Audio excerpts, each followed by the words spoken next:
My other question for you then, just going off what you were saying about how one of the best times for you was when you were surrounded by people who were kind of all interested in art and design, and you were taking ideas from them, or sort of just seeing what they were up to. And you have this saying that like you are the sum of the 5 people you spend the most time with. That's some sort of saying as well. And how important do you think like collaboration is in design? Collaboration is super important.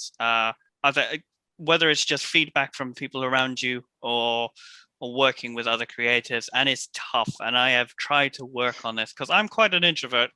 I don't like networking that well. So if you stick me in a room, I need to put a lot of energy in being social.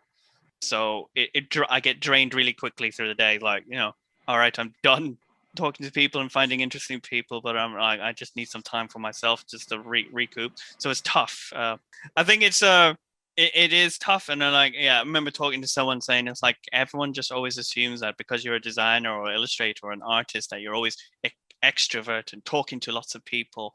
But sometimes it's hard for a lot of those people. And talking and meeting new people is quite draining.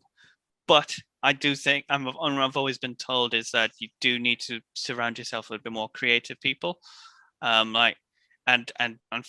talk to them, interact with them.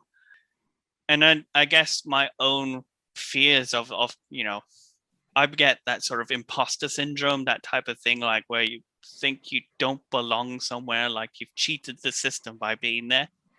You're not good enough to be there, or you shouldn't be there because, and I think a lot of creators will know that exact feeling, like that self-doubt of am I good enough? Why am I here? All these people are a lot better than me, but I'm higher than them. They're expecting me to be better than them. That sort of that fear hits you when you're talking to a lot of like when I start talking to like there's loads of people do beautiful work out there, and it's intimidating because I think look at my work and like it's not that good. It's not as good as their work. I think, and then when you actually do meet them, it's just like, yeah, so what? But we both like, designing dinosaurs. That's all right. It doesn't matter. And I think, we build up all this sort of internal fear when meeting other people. And I think it's hard to get out of, especially with an introvert, but collaborating with other people, meeting other creative people, especially, like, will help you a lot, even if you don't understand it at the time. So you should go to those meets and meet those people because, there could be that one point where they suddenly go, and you're down in your luck and they ring you up and go, look, mate, I've got, I don't know, Sony on the line. They need some new characters for their box art. I'm busy.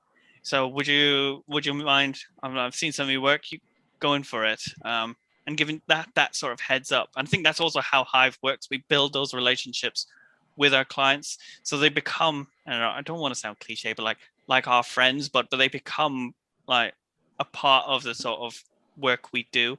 And it does become a case of, he's like, oh, I know some guys. They Hive work did some work for me, and they were really good. And then we get that, and I think that's where we get our most satisfying jobs is from word of mouth recommendations. And by being collaborative, you might actually get a lot of those word of mouth collaboration type things. I rambled.